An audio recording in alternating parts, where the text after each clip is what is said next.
Hello and welcome to the Daily Meal for the 28th of August 2021. Today is match day and it's finally happened. We've won a game. What you're seeing on your screen right now is nizitden.co.uk, and this right here is the moment in, I think, like the 93rd minute of today's game against Blackpool, when Jake Cooper has just scored a header to win the game, and he's reeling away in celebration, running towards the West Stand, going absolutely crazy, being followed by Ballard, Wallace, Afobe, and George Evans.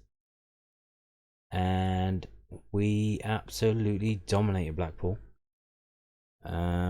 even especially after they got a man sent off early on in the game. But let's have a read. So this is the match report from News at Den. It says Jake Cooper scored a stoppage time winner to spark wild scenes at the Den and earned Millwall their first championship victory of the season as they beat Blackpool 2-1. Callum Connolly pulled down Benikofobi after 14 minutes and was sent off, but it was the visitors that took to lead through Shane Lavery early in the second half. He has counter attack from our set piece, and that's going to happen when you've got. We were putting. It's like the Blackburn Rovers game. We were putting so much pressure on them, time and time again, cross after cross. I mean, insane amount of pressure that we put on their goal, and they caught us on the counter. And bit of calamity at the back between Murray Wallace and Biakowski, and the geezer scored. So what you gonna do? Jed Wallace's brilliantly taken free kick restored parity 7 minutes later, before the Lions winger sent over an inch-perfect cross for Cooper to thump home his first of the campaign, and then Gary Rowett's men a priceless 3 points.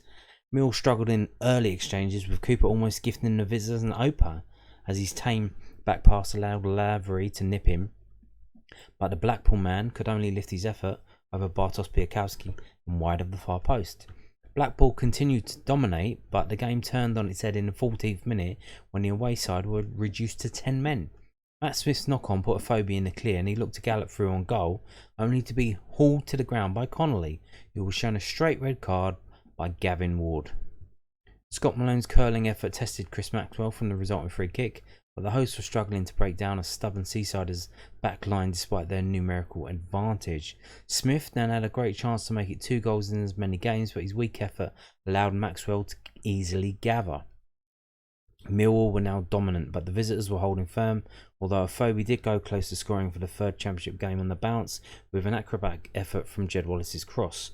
The Lions did have the ball in the net 4 minutes after the interval, but George Saville was denied his first league goal of the season for a foul in the build-up. Mill continued to take control of proceedings, but were caught out just before the half-hour mark when Blackpool broke away from a Lions corner. Or just before the hour mark, not half, but before the hour mark, when Blackpool broke away from a Lions corner and took the lead courtesy of Lavery's simple finish, although it came after Murray Wallace and Biakowski collided, like I said. But the Lions responded well and were level within 7 minutes. Saville had been fouled just outside the box, and Wallace stepped up to curl a spectacular effort into the top left-hand corner for his third championship goal of the season. Roared on by a vocal Den crowd, Millwall kept piling forward and almost went in front, but George Evans was denied only his second goal for the club by an outstanding stop from Maxwell following great work from Wallace down the left. However, the Lions finally completed the turnaround in the 90th minute when Wallace turned provider and picked out Cooper, who rammed home an unstoppable header past Maxwell. Cue scenes. Jed Wallace to the rescue again. Millwall fans will be counting down the minutes to 11 p.m. next Tuesday, hoping that the Starman goes nowhere. There must certainly be top championship sides taking notice, as he has taken last season's form into this one despite his side's difficult start. That's not for the lack of quality Wallace has shown. He has scored 3 league goals this season. The first month isn't even over, and it will already be a surprise if he doesn't reach double figures for the third consecutive campaign. Not only does Wallace possess that quality on the ball, whether in open play or from set pieces, but he never stops driving his team forward. And he was still going, heading into injury time to set up Cooper for the winner with an outstanding cross as he took the ball first time on the bounce on First time on the bounce on the right. After Blackpool had failed to fully clear substitute Conor Mahoney's corner from the left, and that goal for the defender is timely after he was beaten by Aidan Flynn in the back post for Cardiff's third last Saturday. The mood will be much better going into the international break, and better still at 11:01 p.m. next Tuesday if Wallace has remained a Lion. Massive relief for Rowett. There was a great deal of optimism surrounding SC16 before the season got underway. Millwall had done well in the transfer window. Fans were back in the grounds and a top 6 push looked on the cards, but that feel-good factor from pre-season quickly turned sour following their winless start to the championship season. The Fulham game aside, Rowett's men were not exactly handed the toughest of fixture list, but were just seconds away from heading into international break without victory from their opening 5 games. However, with just seconds remaining, Rowett's team finally broke Blackpool's resistance and will now travel to the Hawthorns, sitting on 5 points, which sounds far better than 3. Injuries mounting up. Millwall's start of the season hasn't been good enough by any means, but their growing injury list certainly isn't helping the cause. Mason Bennett hasn't played a single competitive minute this season due to an ankle problem picked up in the pre-season, while Sean Hutchinson's quad injury sustained against Blackburn earlier this month could keep him out until October, but the Lions' issues have worsened since then, with Danny McNamara also facing a spell on the sidelines after picking up a groin injury, whilst Ryan Leonard and Mahlon Romeo, who missed out here, have since joined him on the treatment table. Fortunately for Millwall, Rowett was able to call upon the extremely versatile figure of Billy Mitchell to slot in at the right wing back once again, but the Lions boss could really do with at least some of that list returning to health before the trip to West Brom following the international break. And the team, as you can see, it was Biakowski, Ballard, Murray Wallace, Cooper, Billy Mitchell, Kieftenbeld, Saville, Malone, Jed Wallace, Smith, Matt Smith and Phoebe. Substitutes were Mahoney coming on for Billy Mitchell 58 minutes, George Evans coming on for Kieftenbeld in 84th minute, Ben Thompson coming on for Matt Smith in the 90th minute, and the unused subs were Long, Alex Mitchell, Pearce, Evans was used, and Bradshaw. So there you go. Absolute amazing. But to be honest, yeah, like he said there, why did it take so long? And they had 10 men. If they had 11, would it be 1-1? Would we have lost that game? We got very lucky there. Very, very lucky. And here you can see on the right the table as it stands now. Early days, of course, but we're still in minus goal difference. And we're still in 17th. 5 points. But wins at this stage can really jump you up the table. And that's what we need to see. But it was a good result. So let's have a look at now what Gary Rowett's saying after that match, his post-match comments. So this is also from News at 10. It says Mill boss on gamble and why he didn't celebrate winner against Blackpool like a lunatic. Gary Rowett admitted he felt for Blackpool manager Neil Critchley after Mill scored a 90th minute winner against Seasiders at the Den on Saturday. The Lions trailed against 10-man Blackpool after Shane Lavery's 56-minute goal before Jed Wallace levelled with a free kick in the 63rd minute and provided the cross for Jake Cooper's clincher.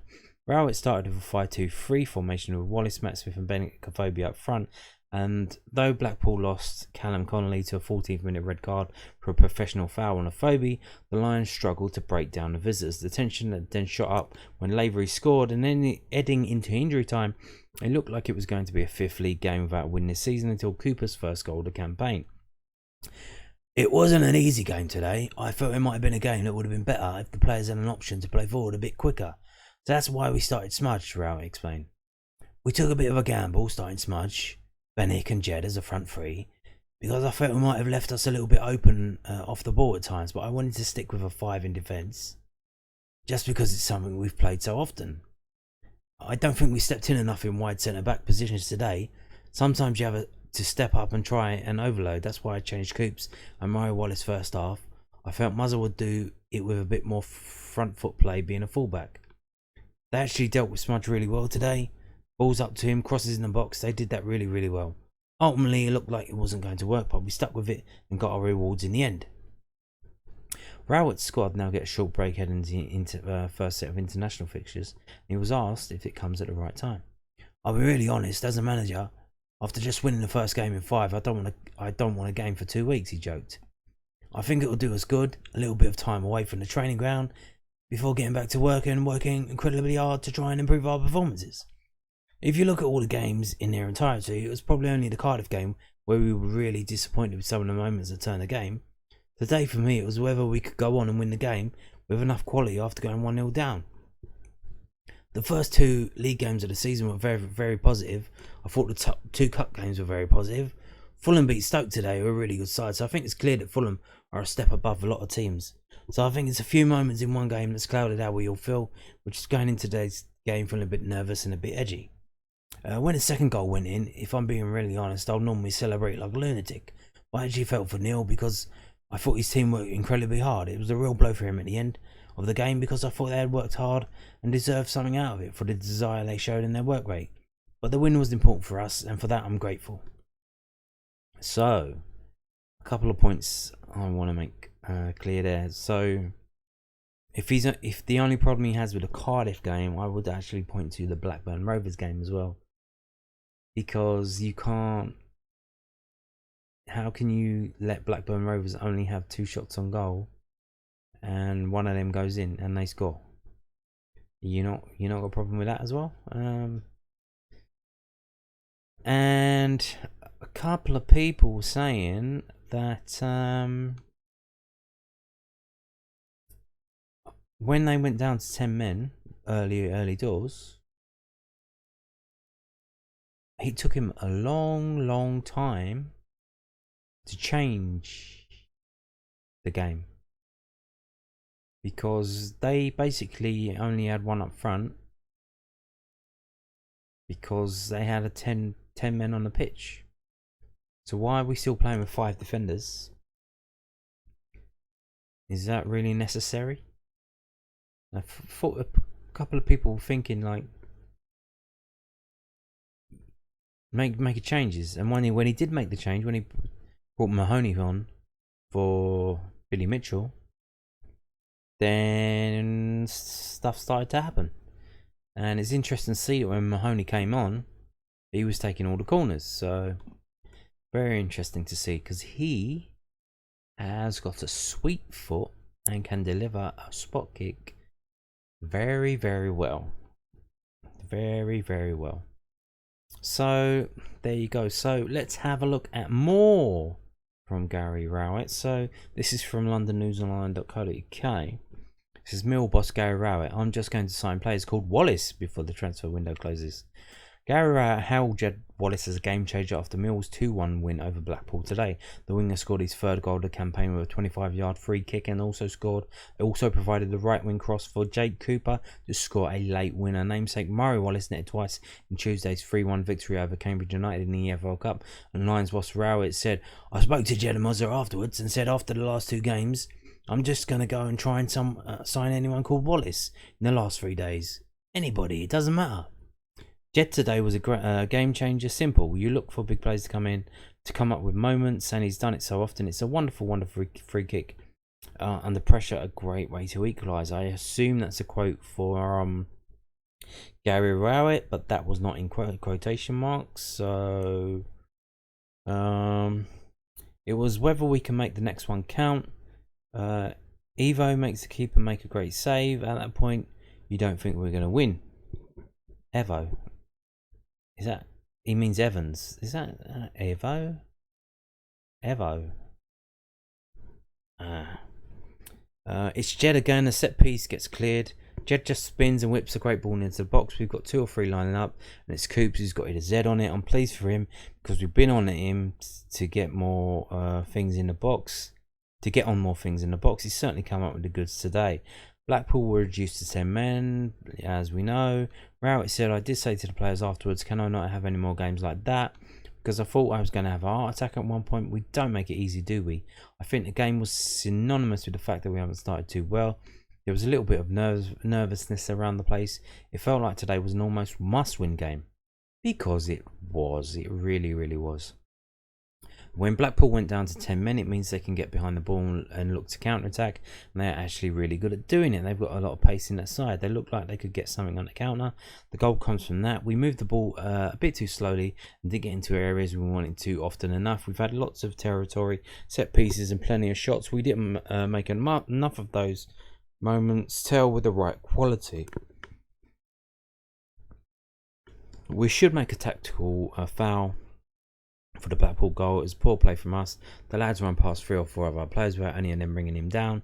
They get a little bit of fortune with the deflection when Bart comes out. The momentum of Muzza and the forward takes it into his path and he finishes it off. The referee just sent someone off earlier on in the game for bringing someone down when they were running on goal. Do you think any of the players wanted to get sent off? Maybe that was in the back of their minds when you're telling them to drag people down. Just a thought. At that point, down to 10 men and 1-0 down, certainly as a manager, 5 games into the season isn't a position you particularly want to be in. That's me being facetious. But we showed a little bit of character today. It would have been very easy for us to go under. The fans could easily have got onto us. And they didn't. It was a bit of an edgy atmosphere. But they stayed behind the team. And that was hugely important. Yes. We did win. But again, we conceded the first goal again.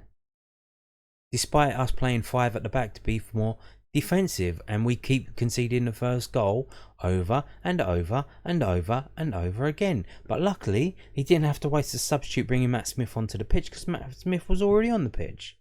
So that was a stroke of luck, wasn't it? Anyway, so there you go. We've got our win. We beat Blackpool. We should have beaten them. If we didn't beat them, then mark it down because we're in trouble. But we didn't. We did beat them. We got very, very lucky. It shouldn't have been that close, but it got over the line. They clinched it. They did it. And you play until the whistle goes, and they played until the whistle goes, and they won 2-1. It's a fantastic from all the players involved. Absolutely brilliant. Yeah, bit of a break now. See what happens, and we go again in the West Brom game. We go again. Now, I told you in yesterday's video, loan moves are happening. So Sean O'Brien, playing for under 23s, our under 23s, went on loan to Bromley. And it was kind of worded weirdly in their thing, saying he was playing for the Bromley under 23s, or he's joining the under 23s. He actually was on the bench for Bromley today, and he come on the bench. He come on to the game, I think in like the 60th minute. But we have another outgoing loan from Millwall. So Dan Moss signs for Yeovil on youth loan, and he came off the bench today as well. So under 23 skipper off to Yewish Park.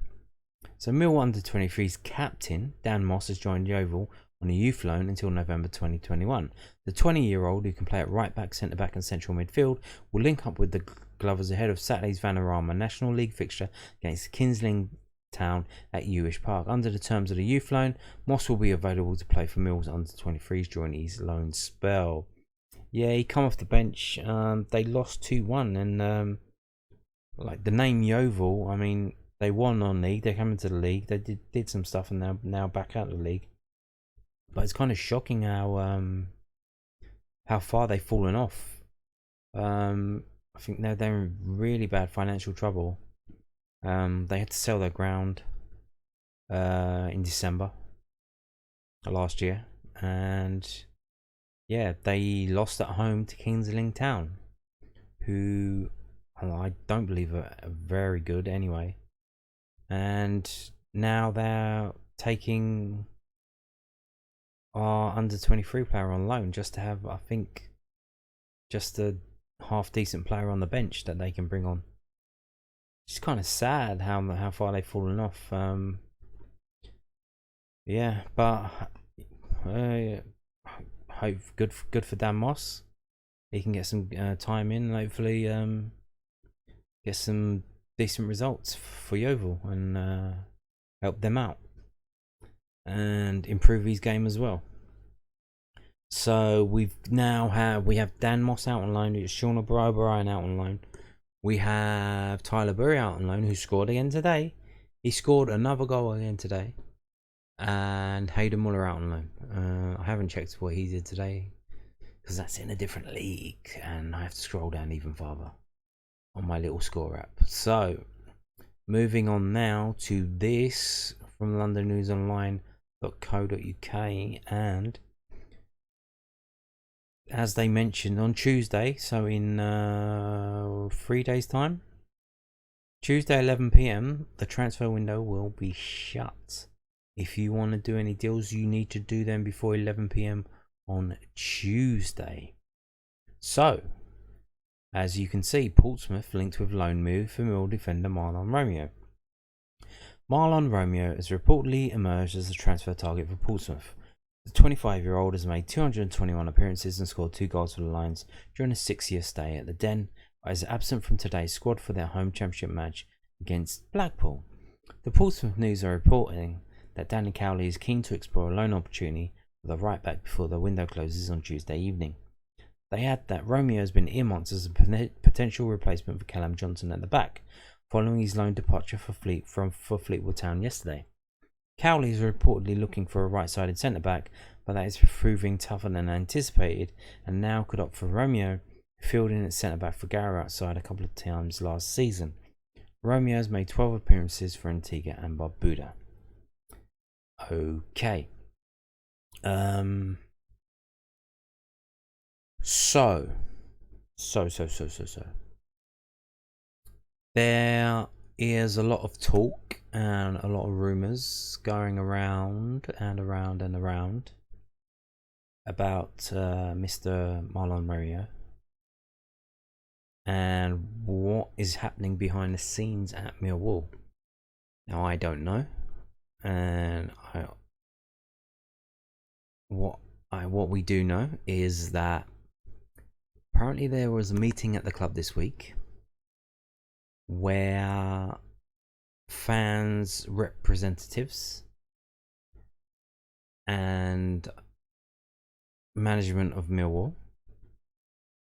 had a meeting, and what they wanted to talk about was the booing of the knee and what that's doing. Now, I told you a couple of weeks ago how the scumbag press were basically demanding.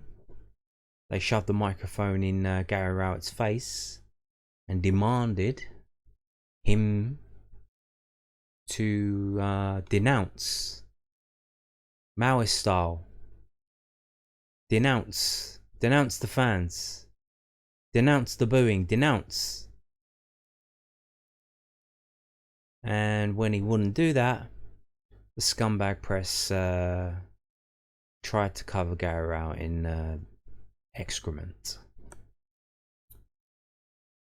And it seems that there is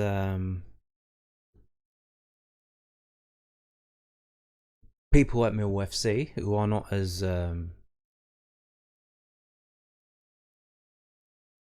stern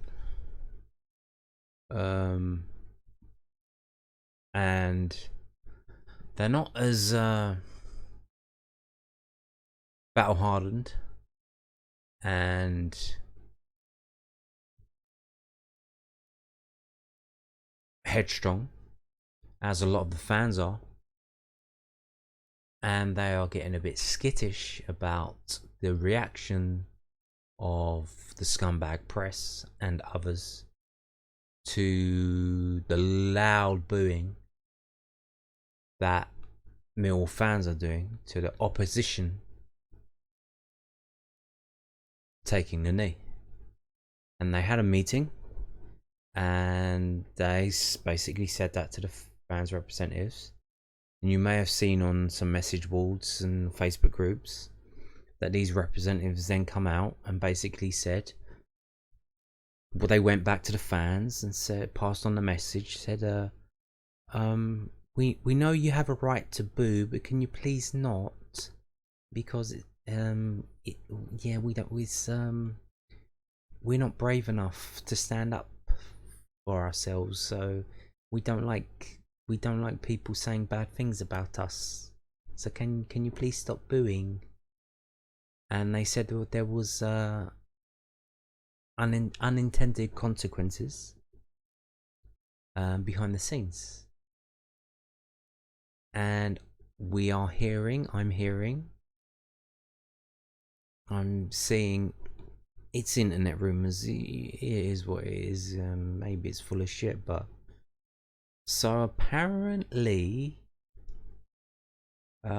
somebody said something to Mahlon Romeo either in the car park before the Cambridge game, or maybe as he was warming up, and he's then refused to play. He said to Gary Rowett, "I'm not playing." I don't know if that's true or not. I have absolutely no idea. They told us he was injured, but this story here doesn't say he's injured. And if he's injured, why would Portsmouth try and sign him?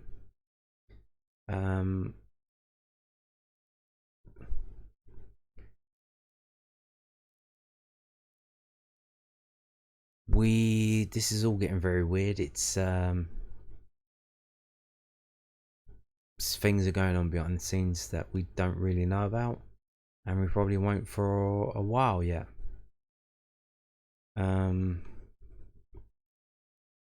But as you can see now, Mahlon Romeo is being linked with an exit from Millwall, and kind of sad that it's come to this. But he's 25 years old now, and he's kind of stalled. He showed a lot of promise, especially when we were in League One. Did all right in the Championship when we came up, but kind of stalled now. He isn't getting any better. McNamara's come from the youth team and is doing all right. Doing